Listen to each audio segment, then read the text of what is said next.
What is a drip campaign, and how do you create a drip campaign in 8 simple steps?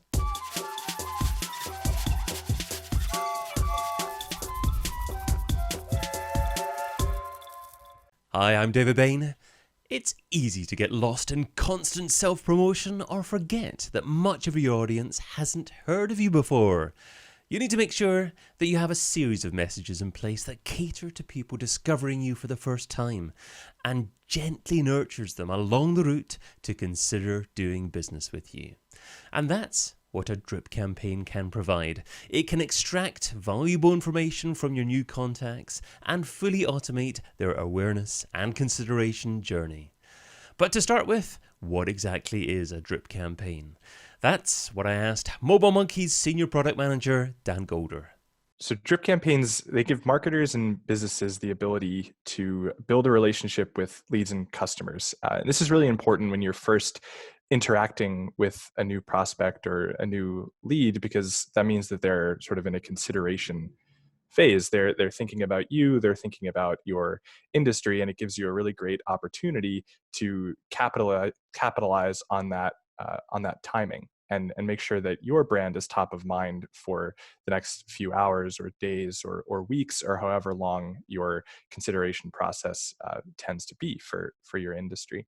It's also important to educate people so you can build trust with your consumers. If you're telling them things they don't already know, you're demonstrating that you are an expert in the field that you're selling in. But also, I mean, you can use these things to learn more about what your consumers actually want. So you can ask them questions. And that's especially great with chat drip campaigns as opposed to email, which is maybe a little bit less interactive. You can actually prompt your leads and your customers to tell you stuff that you don't already know. So it could be a great way to build a relationship, a two-way relationship between you, your brand, and your leads or customers. People are naturally more likely to do business with someone they're familiar with. And brands who are able to add value and show expertise seize on this great opportunity to develop how they're perceived by leads and customers in their market. So we think drip campaigns are really important, again, especially in those crucial hours or days to build this relationship with leads and customers. So you mentioned chat and email there as well. Obviously, it's important to try and stay top of mind with your consumers. And with regards to chat, is the frequency of a drip campaign different compared with the frequency of an email campaign? I think so, yeah. Especially if you're thinking about that first day, people who get a lot of emails in one day from a company, I think it's natural to perceive that as spam. But what we see with chat, with Facebook Messenger, with SMS, is that it's actually okay because the content is usually shorter. So if you're keeping your messages to 100, 200 characters, just a few words, maybe a sentence and a question, people aren't as sensitive to receiving a few of those throughout the day. Obviously, you don't want to be spammy. You want to make sure you're setting expectations properly and that users are always able to opt out and that they kind of understand what they're getting themselves into. But still, we find that the frequency in that first 24 hours can be higher and you won't get as many unsubscribes as you would if you did the same thing on email. And after that initial 24-hour period, is it important to try and be consistent in terms of frequency, or does that not matter so much if you don't have something important to share? I think in just sort of based on data we've seen and anecdotally, after 24 hours, you don't want to send as many messages as you did in the beginning. I think after that point, it becomes a little bit more like email where you want to spread out your communications. That said, since these chat drip campaigns are two-way and you can actually expect to get responses from a significant percentage of people who you reach out to, once people respond to you, then that sort of opens up that window where maybe it's okay to have a little bit more of a dialogue with them, keeping in mind that you always want to make sure that they're in control of when this conversation or when these messages stop, if they do want them to stop. So is there an ideal call to action to have within a drip campaign? I'm thinking that you mentioned there obviously interaction. It's good to encourage a bit of interaction, or is getting people to click on a link and visit your website just as effective a call to action to have? I think they're both effective, especially in the beginning. If you have great content that you want to send them to, people will get more frustrated if you make them go through a few messages in order to get to that content. So we found that it's best to just serve that up right away. Say, here's a link to the stuff you actually want. Let them click and go to a URL. That said, like maybe later down the road, when you're messaging them with a survey, you might want to have that be a bit of a back and forth. So if you're asking them questions that have meaningful answers, then it's great to do it in chat. But if you're just trying to get them to interact for the sake of interacting, I would skip that in this scenario and send them right to the URL that they want to get to. Got you. And it's important for every business actively using chat to utilize drip campaigns. I'd say yes. I can't really think of a reason that drip campaigns would ever be universally inapplicable to a business. The thing is, they're so versatile, so you can use them to get feedback from customers. You can use them to educate customers. You can use them to do sort of a nurture toward a soft sell to leads or prospects. We've really just found so many different great use cases for these things. Even though they're called drip campaigns, they can be used for a bunch of different types of sort of repeated message flows. So we recommend it to everyone as one of the first things you actually do when you're setting up with MobileMonkey, just because it's a great way to kind of dip your toes into like what chat is capable of in marketing. Something else that you mentioned, surveys, is something that is a great thing to incorporate within drip campaigns because it can encourage a lot of interaction. Could you share a little bit more about surveys and why they're really important to use? Surveys are great because as businesses, we should always be taking opportunities to learn more from our customers. The best way to get a competitive edge over your over other people in your market is just by learning more than they do and knowing more about what customers want. So a great thing about chat drip campaigns, especially compared to email drip campaigns, is that you're able to have that two-way interaction. And a survey is a great example of a way to do this. So you could start by just asking people a simple question like, how would you rate us on a scale of 1 to 5? And then giving them, a couple options to pick there. If they say 1 or 2 or 3, then maybe you want to go down a certain path and ask them, what could we be doing better? But if they say 4 or 5, then you have an opportunity to learn about what you're doing great. So a beautiful thing about these chat flows that you're able to make inside a drip campaign is that you can have it route one way for a positive answer, one way for a more negative answer. And either way, you're going to learn a lot about what this customer's experience with your brand has been so far. And then you can feed those learnings back not only into your drip campaign, but also into your business as a whole. I love that because I've seen companies do something similar for app ratings. And if someone responds very favorably and saying, I love what you do, I'm going to give you a 4 or 5 rating out of 5, then you can follow that up based upon that response with another question or another call to action saying, wonderful, we'd really appreciate a rating and a review in the App Store there. And then you're skewing your ratings a little bit towards the positive side. Yeah, it always helps to gain the algorithms a little bit. Yeah. Great. Okay. Well, why don't we have a look at a specific user case?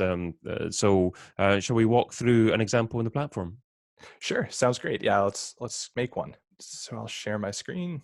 So I'd like to walk you through an example of creating a drip campaign. I'll do it on one of my test pages here. This is an event planner called Hosts, etc. So as you can imagine, people who are first interacting with this event planner, maybe they're exploring different options to plan a wedding or a party or a function. So that's important to keep in mind when we're building our drip campaign. So to start off, I'll navigate to marketing automation and then drip campaigns. Then now here, I can create a new one at the top. Cool. So we give our drip campaign a name, and we're going to do an onboarding drip. You can use drips to do a lot of different things, but this is a nice way to start onboarding nurture. So somebody who's brand new to our brand, these are the messages they're going to get. So MobileMonkey's chat marketing platform can be used to create and schedule drip marketing messages that work on multiple messaging channels. When you choose which messaging channel to send these messages in, let's select both Facebook Messenger and SMS. By creating campaigns that work on multiple channels at once, it saves you time while extending the reach of your messages. Next, if you're sending a Facebook campaign, MobileMonkey will ask you if this message is promotional or subscription. Only Facebook approved news organizations qualify to send subscription messages, so in this case, select promotional. All right, so in step 3 of a drip campaign, you have to choose the audiences that it should be sent to. So I'm going to choose the audience called all contacts. And this means whenever contact enters this audience, meaning whenever they join the list, they'll be sent the first message of this drip campaign. So this will go to everyone. This is a neat feature that allows you to choose a schedule during which your drip campaign messages will actually be sent. So if you want to prevent your messages from being sent on weekends or during someone's nighttime, you can do it using this little tool here. So I'll just make sure that these messages are only sent Monday to Friday, just as an example. All right. Now, lastly, what you want to do is create your actual conversation here. So down at the bottom, it says create your drip campaign start bot. So I'm going to add my first one. So the first thing you do whenever you create a new one of these is choose the time after the last message or after the contact joins the audience. In this case, you could see after contact enters audience that you want the message to send. So in this case, if I were to leave this as is, it would send 1 minute after the contact first message my page. That might be a little bit soon because they might still be sort of in a conversation with my intro flow. So maybe just to be safe, I'll set this to something like 30 minutes. So they'll get this message 30 minutes after they join instead of just 10 or 1 minute. Cool. And you have an option to make this up to months after the user joins. So to start off here, I'll just add a text widget. And in this text, I always like to make sure that the user or the contact knows that they're able to unsubscribe very easily from this drip campaign or from receiving messages at all from my page. So what I'll do is just write type stop with 1S at any time to unsubscribe. So that'll be my first message that I send, and then right after, send them a question. This is going to be, hi, first name. Are you interested in hearing some tips on event planning? Do a couple of options here. Yes. And no, thanks. Great. So this will be our first message, and then our next one can just be, great. We will be in touch with the tips. And actually, I just realized instead of making 2 separate whole flows, we'll build one for the positive case and not worry about if they said no.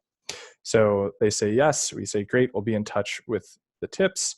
And then that's all we have to do for our first drip message. So 30 minutes after somebody joins, you're going to send them, hi, interested in hearing some tips. They say yes, you say great.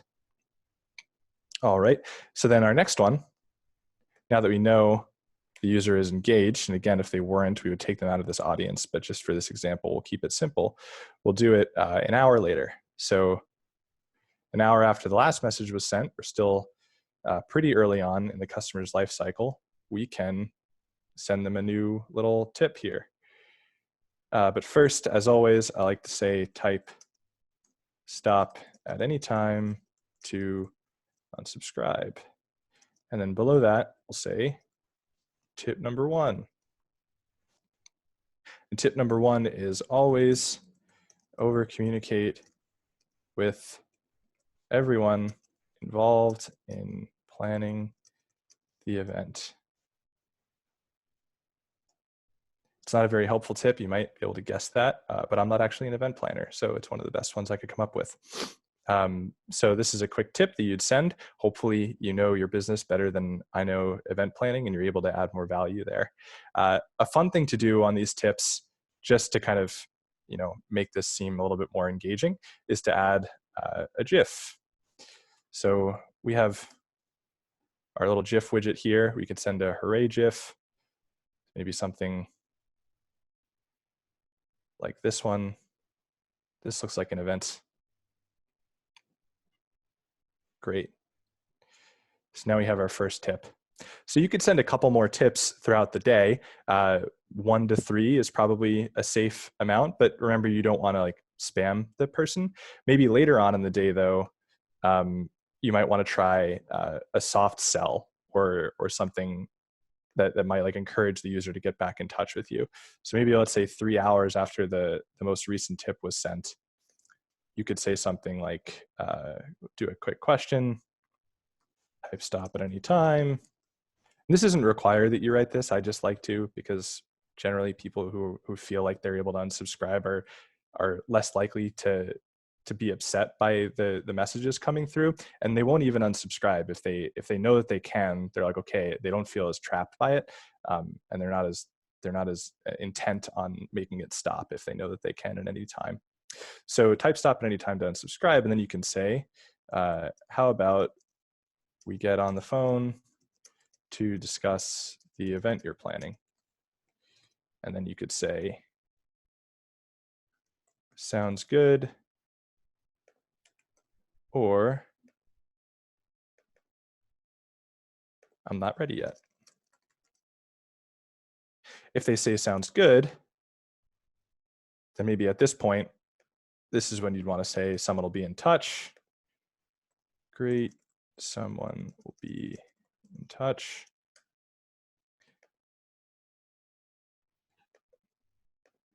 And then here you'd also probably want to add a notification widget to tell your app and maybe to send an email to somebody who might handle this sale, that somebody just, they went through your drip campaign, they were built, some of their confidence was built by the drip campaign, and now they're ready to talk to somebody from your company. So pretty cool. That's how you can make a drip campaign for the first day. But just I'll say we'll notify Van of this. But what about making a survey like we talked about on our last little conversation? Maybe a couple days after somebody messages your page, say 3 or 4 days, or 12 days, we can add another message that says, mind letting us know how your experience was with posts, etc. And here you could add maybe just a couple smiley faces. Maybe it was this. Maybe it was this.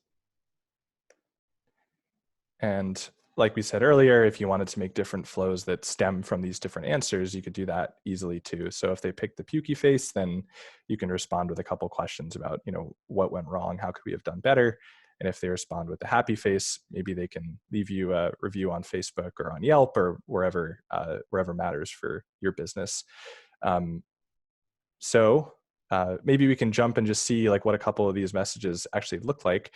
I'll start with the first message here, just so we could see what it looks like. If I click preview, it's going to open up Facebook Messenger, and just like that, interested in hearing some tips on event planning.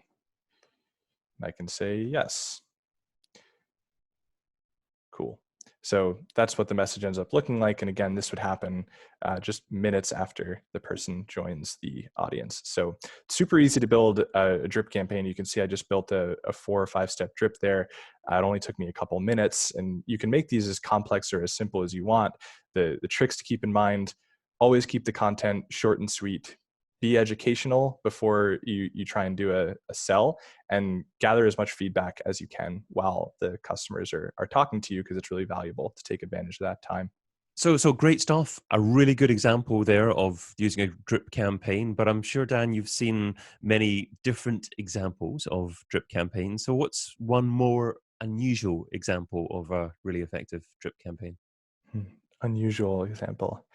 Um, oh, so this is actually an interesting one that it's a really good example of like a drip campaign that's not a drip campaign.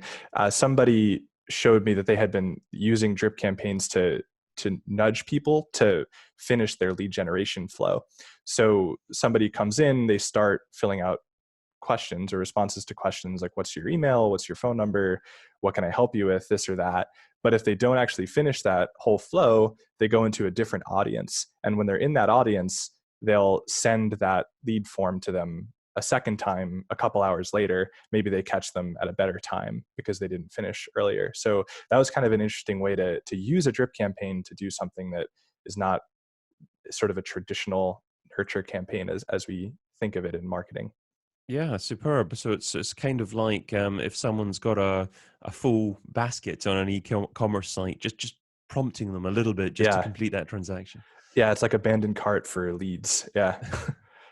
Good. And what about content? I know a lot of people will be thinking, well, this is really good. I know that I can use this in my business, but how do I go about deciding on the content to share in that campaign? What kind of tone of voice should I use? What do you say to people that are concerned about not really being aware of what content to use in these campaigns? Hmm. Um, as far as content and tone of voice goes, I think experimentation is uh, a good sort of baseline. Like make sure that you're changing it up and testing what works and what doesn't. We provide analytics so you can see which messages have the highest read and response rates, and you'll know that the ones that are performing more poorly, they maybe need to have their content adjusted. Uh, the tone for these can be a little bit more informal than in emails, though we see more and more emails are shifting toward more conversational tones as it is. So I think it's smart to kind of keep it like make it feel like a chat, because it is, and then people will be more inclined to respond. We also encourage using a lot of media, a lot of GIFs and images that just kind of make it seem a little bit more lighthearted, which is always good. Good, good. And just to finish up this episode of the Chat Marketing Train, it'd be good to get a feel for what Mobile Monkey's planned over the coming few months with drip campaigns. Are there any new features or things being added in there? Sure. So you might have seen in my demo that I had a checkbox for using the drip campaign on SMS. That's something we're really excited to launch to everyone, uh, at least in the U.S. and Canada in the coming weeks. So we'll be working on that, and that'll be cool. We're also thinking about how we can use drip campaign and chat blaster to help people who are web chat focused. So people who are maybe less excited about using the Facebook parts of the tool, they want to do more with web chat. How can we help those users keep in touch with people who have contacted them on the web chat? And ways we're thinking about doing that are implementing browser notifications that might help to re-engage folks who maybe were on but then left. So yeah, we're trying to basically make a cross-platform, so it's not just good for Facebook, but good for all the different parts of OmniChat. Lots happening. Thank you Yeah, so much for joining us today, Dan. cool. Thank you, David.